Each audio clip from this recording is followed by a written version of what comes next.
Alrighty, ladies and gentlemen, it's Dorian here, and this will be my counterpicking video. Counterpicking heroes, counterpicking specific people, and counterpicking comps, everything. So, without further ado, I will jump right into it. In the background here, I will be playing a normal game that I played with some friends of mine.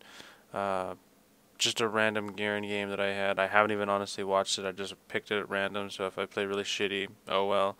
I picked it without caring. So here we go. We'll just jump right into it.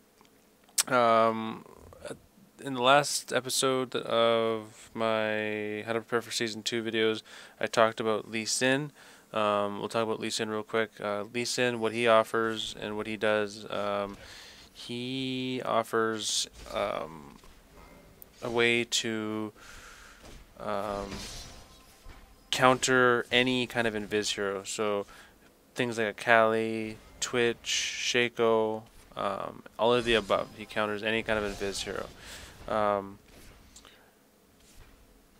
We'll move on to channeled ultimates. If you've got a team where they've got more than one or two channeled ultimates, all you got to do is get a stun. So you get a Tarek, the Vayne, Poppy, Alistar. Any stun will work. Any stun will do. You got a lot of life leech characters or people like Swain, Warwick. Anybody where you know life leech is going to become a factor. You can get heroes like MF, Tristana, Gangplank, or Cat. They all have a healing debuff.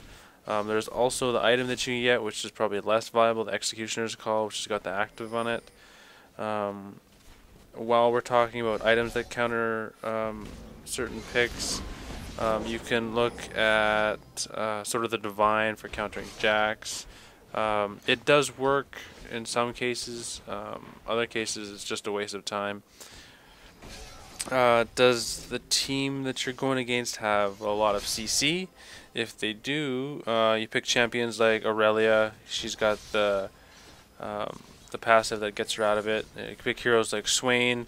While you're in your ultimate, you're still doing damage and you're still healing, so the CC doesn't really affect you as much.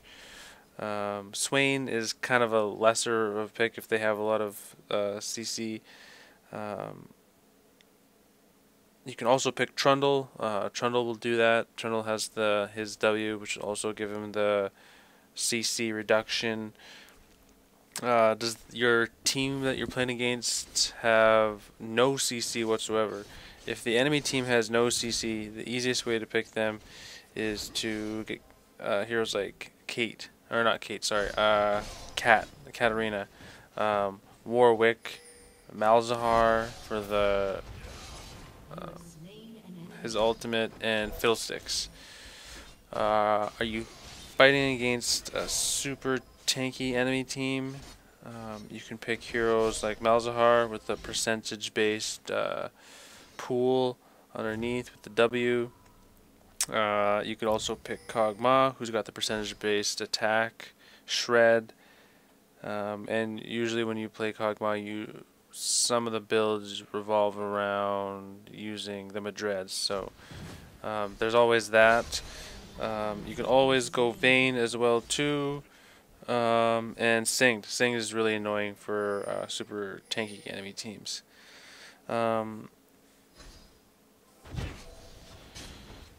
Don't try to just counterpick one person as well too when you're playing. That really just doesn't turn games. You don't want to be just outright picking a whole bunch of champions just to counter Tryndamere when the rest of their team is all AP. You know, you're gonna find yourself going ass backwards. One of the other good things I want to mention, Blitzcrank, he counters anybody with channeled spells at all whatsoever. Anybody that you want to have CC'd or locked down, if you're a strong Blitz player or you just like playing Blitz, Blitz does that. If you're going against AD teams, just mass AD teams, you want to go Rammus or Malphite. Rammus or Malphite will make any AD team just cry. Or if you're going against a full AP team, AP counters can be things like Morgana, just for her spell shield, and Vigar, just for the obvious ultimate. If you're having problems with Garen or Sing, specifically top, some of the things you can think about picking are Teemo and Brand. Only for these two specific matchups, though. You're not going to see a lot of teams want to let you go Teemo or Brand top against Garen or Singed. But after talking with Dyrus and listening to Dyrus a lot, who plays Garen and Sing quite a bit, he even says himself that Teemo and Brand counter those heroes really well. Something else you should consider when counter picking is aggressive bottom lanes, versus passive, like, sustain bottom lanes. With aggressive bottom lanes, it could be a combination of any of these three supports: Taric, Alistar, and I have Leona here as well too, with a question mark on it. Leona is viable if you know what you're doing and you know how to stun and you know what's going on.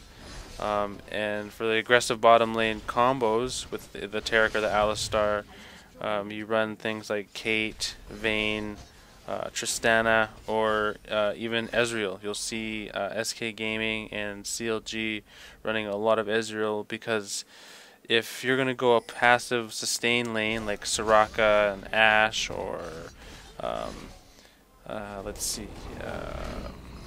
Sona and Ashe, or Sona and anybody, you're going for a sustain lane.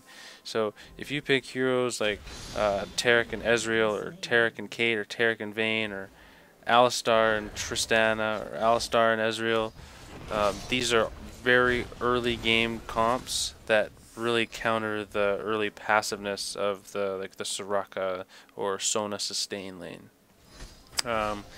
You find yourself running into problems with Udyr, or you just fucking hate that guy, pick a kite team, pick Ashe.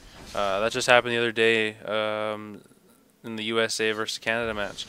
Odd One picked Udyr, and then they counterpicked last pick Ashe. So if you're having a problem with big AoE ultimates and you're finding yourself needing to play the support role, pick up Jaina. The ultimate pushing people away will make everything a whole bunch easier. You push away people like Amumu, Kennen, and even the Jarvan ultimate, you'll push them away. Another good thing to think about while you're counterpicking is Ignite and Exhaust. Think about what heroes are really affected by Ignite, like Mundo and any healing class, Swain, and then look at things like Exhaust as well too. Think about what heroes get hurt a lot by Exhaust. AD characters, Fiddlesticks, for example, things like that. If you're really finding yourself playing against a lot of Karthuses lately and you don't like the way those things are going, one of the things, if you're an AD character, you can go with a Hex Drinker. That also works against Karthus, kind of negates his ultimate. And if you find yourself needing to be in the support role again, you'll want to go with Soraka. If you know somebody on the enemy team and they're really good, and you know they're going to be playing a farming hero, gank that guy relentlessly. Tell your team to continuously gank this one guy over and over and over again. This will really help stop things with like Aurelias or Garens. Even if you don't get the kills, just the bothering them usually helps out quite a bit as well too. And at the end here, we're going to talk about a few of the OP heroes and their kind of specific counters. A lot of people have asked me about Akali, how to counter Akali. Obviously there's Lee Sin and also Urgot as well too. And you'll say, whoa, why the hell would I pick Urgot to counter Akali? Well, she'll drop her pool and you'll throw your corrosive acid on there, and your whatever spitter Q thing is gonna lock onto her anyways all the time. People ask me how to counter Brand. There's no real counter to Brand. He's a pretty cheesy hero to go against middle right now. Orianna was good when her buff, or before the nerf to her shield, but the one person that I can say really can own brand, if you know how to lane against them, is Cassiopeia. If you want to counter Annie, you go either Brand or Oriana or Cassiopeia. If you want to counter Cho, a really strong counter right now is Garen. If you want to counter Aurelia, another good one is either Teemo or Garen. We already talked about this with Karthus. Soraka is a good counter for Karthus, and LeBlanc is also a good counter for Karthus. If you're going to be playing against J4, Jarvan the Fourth, any kind of silence or Jaina really counters J4 pretty strong. If you're going to be playing against Mord, consider picking up the Quicksilver Sash. If you don't want to go that far and you just want to, pick a counter for Mord, you can pick Garen or Malzahar. And then just kind of to finish things off here, guys, counterpicking really comes down to trying to counter the other team's comp, not just one hero. So don't go out of your way to ban one person because you think you know them from the last game or anything like that. This is a team game. Sure, some people are better than other people, but when it comes down to it, at the end of the day, you really need to be thinking about the team comp and the team comp that you're going against. But that is about it for the counterpicking aspect. I am still currently looking for LOL replay files, and this game ended up in a defeat, sadly. Oh well. We were really watching for the gameplay, watching for the counterpicking aspect. As always, guys, please remember to like, comment, subscribe. I really appreciate it all. I mentioned in my last video that I picked up some gamer cards, some Riot game cards. I got a $50 and two $20. Once I get to 1,000 subscribers, I will be giving those out to 3 lucky people. And as a new incentive, somebody donated another $50 Riot card. So if I get to 2,000 subscribers within a certain amount of time, I will be giving out another $50 Riot game card. So altogether right now, I've got about, I guess, $140 in Riot points to give out. So if you guys want to be a part of that, all you got to do that is just subscribe. Thanks, guys. This is Dorian. I hope you guys enjoy it. Peace.